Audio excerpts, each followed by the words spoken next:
Hey everybody, it's Allison, the Holistic Homesteader, and today I'm going to talk to you about diatomaceous earth.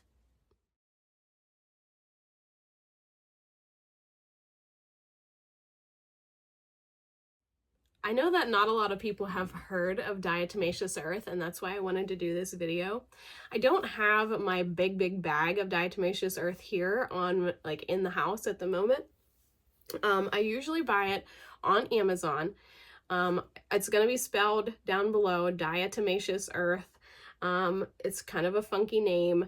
I'm going to explain what it is here and how it's used in a minute. But normally, whenever I get my diatomaceous earth, I buy it in a 5-pound bag. I mean, these bags are like big. And I do that because diatomaceous earth I use it so much here on my homestead, and that's why I wanted to do this video.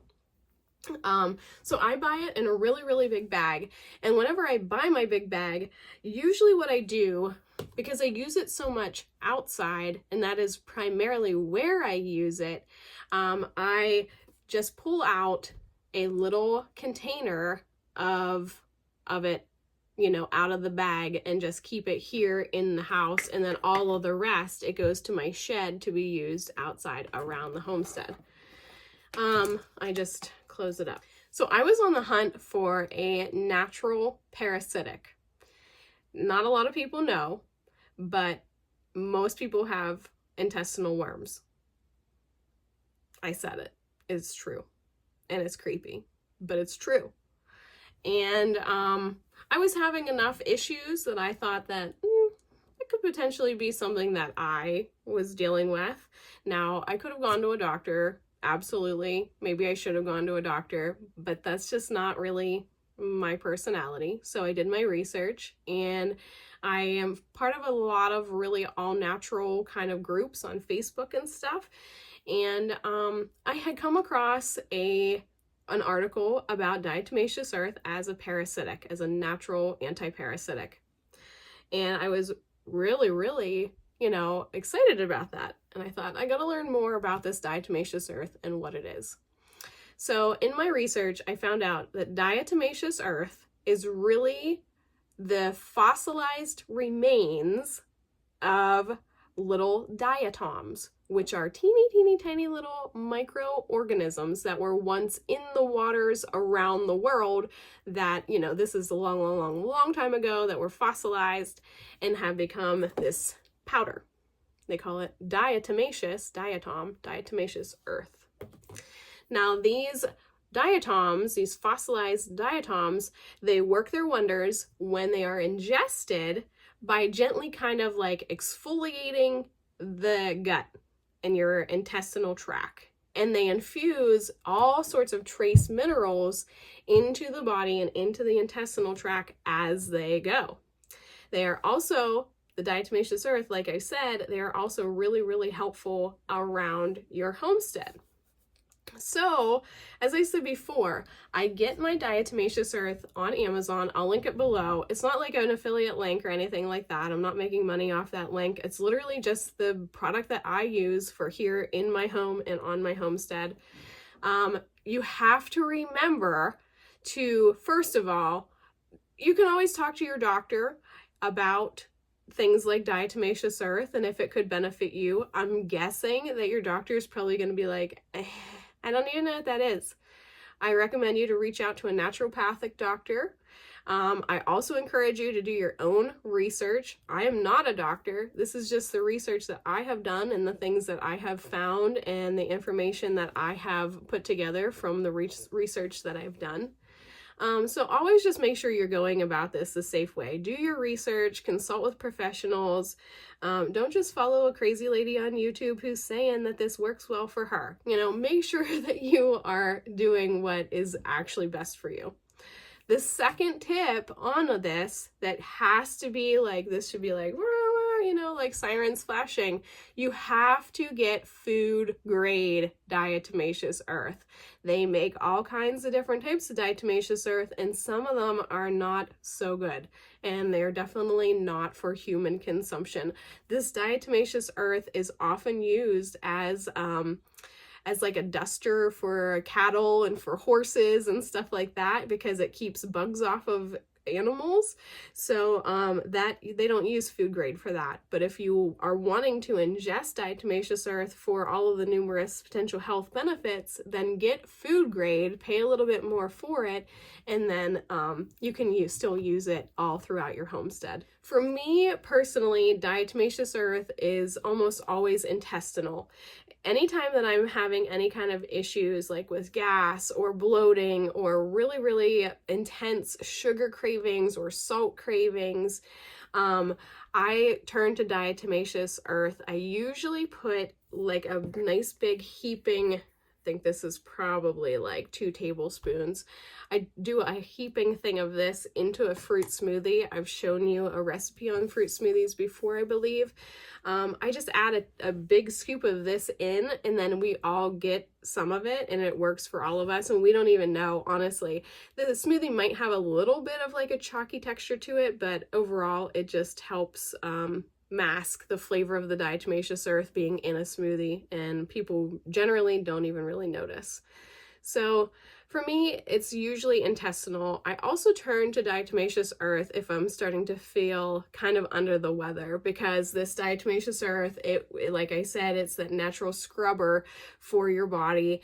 It helps to detoxify the body because it's kind of scrubbing out the intestines. And if you don't know anything about the gut-brain axis and how so much of what goes on in our brain is directly related to what goes on in our gut, then I definitely urge you to do some research on that, the gut-brain axis.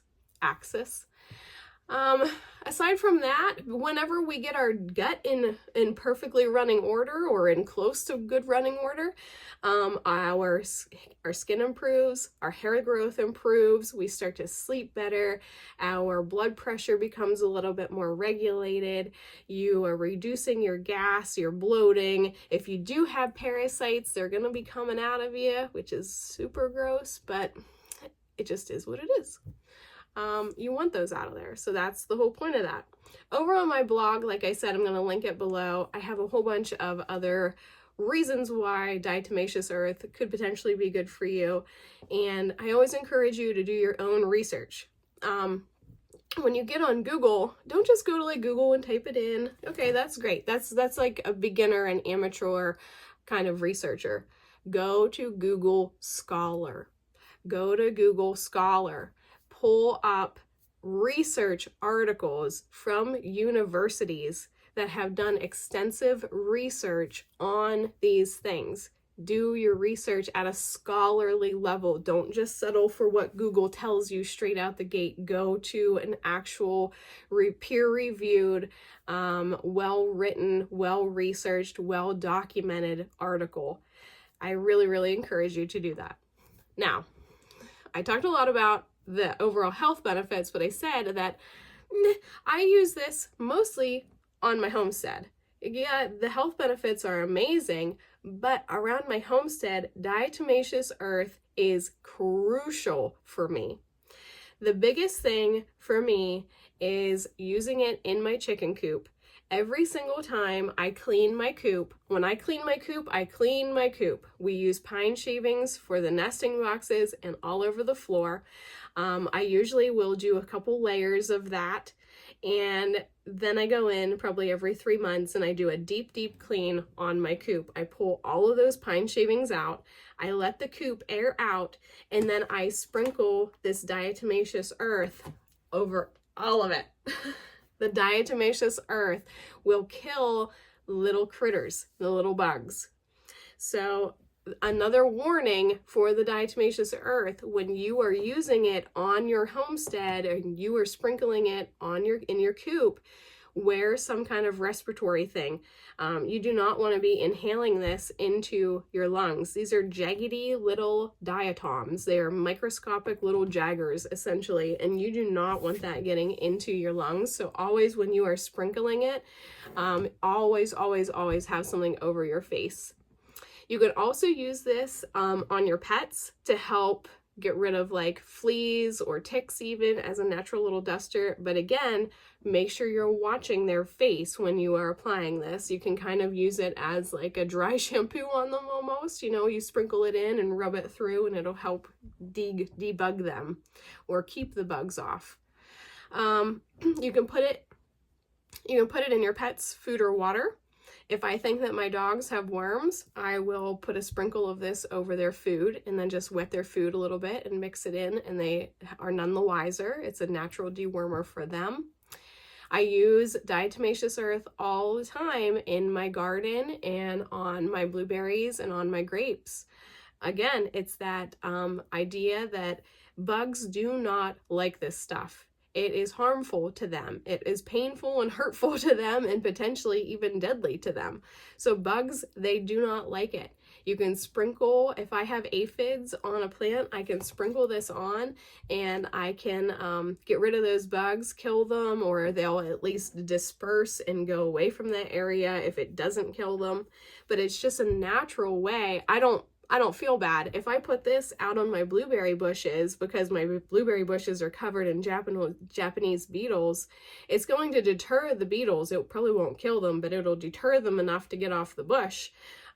If I go up, or my kid goes up and picks a handful of blueberries, I'm not in a panic that it was some kind of pesticide, herbicide, fungicide that was natural chemicals. It's fine. The kid's gonna get a dewormer and a gut improver while she eats that blueberry, so that's good in my book. The last tip is if you are somewhere where you have a yard, I know that not everybody has that, but if you do have a yard, you can also sprinkle this diatomaceous earth through your yard to help prevent, or to at least lessen fleas and ticks. That is not something that I have done yet, but it's definitely something that I'm going to consider, you know, here in the future. Those are my biggest tips on around the homestead. And I know that those were just a few little tips, but in all reality, that's what I use diatomaceous for the absolute most. It's just for the dusting of crops, the dusting of fruits and vegetables. It's in my dog's food when I think they could potentially have worms. Yeah, those are the main reasons for me to use diatomaceous earth. You can also use it if you have an ant problem. So you know how ants are. They go home, they tell all their little buddies that, hey, I found something good to eat over here at Allison's house, and then they bring everybody back in a little trail and they roll up trying to eat whatever goodies that they found. Well, sprinkle this on the trail. Sprinkle it as far back as you can trace it. Those ants are not going to keep coming. So cinnamon, if we're going to talk about ants, this is just a side tip, but cinnamon is also a natural ant repellent. So if you suffer from ants in your home or in your yard or whatever, or in your kid's sandbox is another place I know ants are notorious for being, cinnamon. If it was a kid's sandbox, I would be dumping a whole bottle of cinnamon in that sandbox to help prevent ants, but that's a whole nother side tip for you. So, all right, everybody, that is my information on diatomaceous earth. As I always say, do your own research. Don't just let me try to convince you. See if it's something that would work well in your home or on your little homestead. If you have any questions at all, drop them in the comment box. I hope you have enjoyed this video, and I will see you next time.